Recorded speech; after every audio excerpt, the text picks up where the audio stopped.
Sri Dakshinamurti Stotram by Sri Shankaracharya. Mananam. Shri Dakshinamurthy Stotram.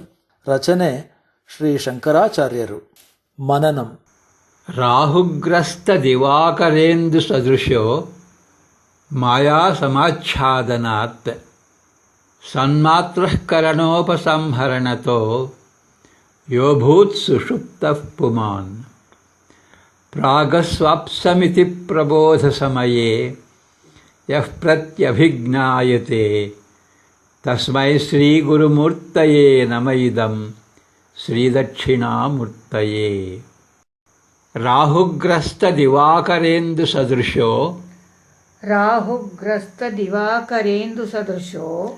ಮಾಯಾ ಸಮಾಚ್ಛಾದನಾತ್ ಸನ್ಮಾತ್ರಃ ಕರಣೋಪಸಂಹರಣತೋ ಯೋಭೂತ್ ಸುಷುಪ್ತಃ ಪುಮಾನ್ ಪ್ರಾಗಸ್ವಾಪ್ಸಮಿತಿ ಪ್ರಬೋಧಸಮಯೇ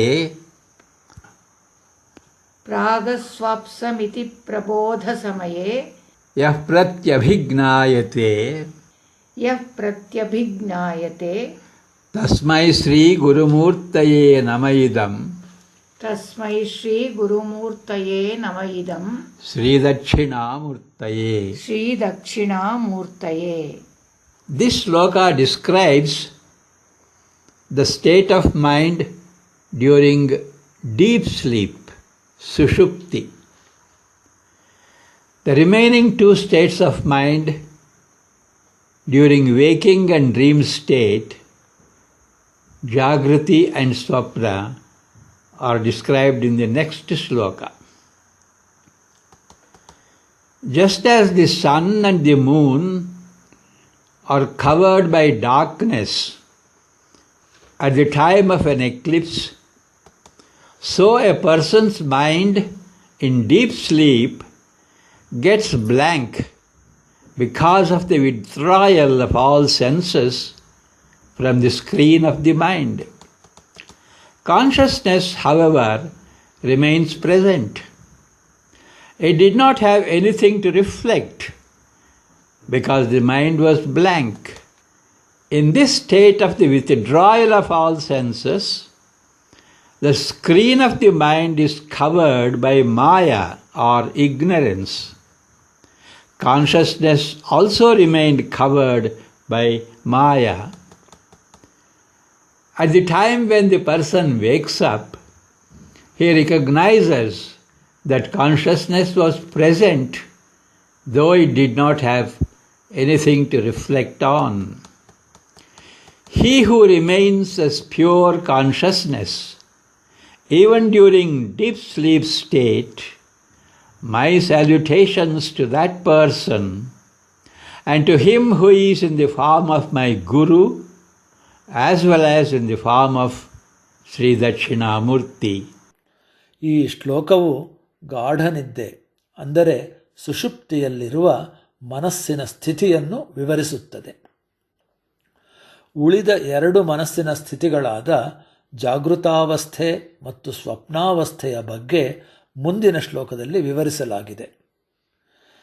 ಗ್ರಹಣ ಕಾಲದಲ್ಲಿ ರಾಹುಗ್ರಸ್ತನಾದ ಸೂರ್ಯನಂತೆ ಅಥವಾ ಚಂದ್ರನಂತೆ ಗಾಢನಿದ್ರೆಯಲ್ಲಿರುವ ವ್ಯಕ್ತಿಯ ಮನಸ್ಸು ಶೂನ್ಯವಾಗಿರುತ್ತದೆ.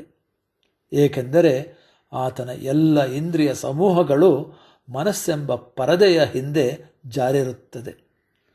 ಇಷ್ಟಾದರೂ ಆತನ ಪ್ರಜ್ಞೆಯು ಜಾಗೃತವಾಗಿರುತ್ತದೆ.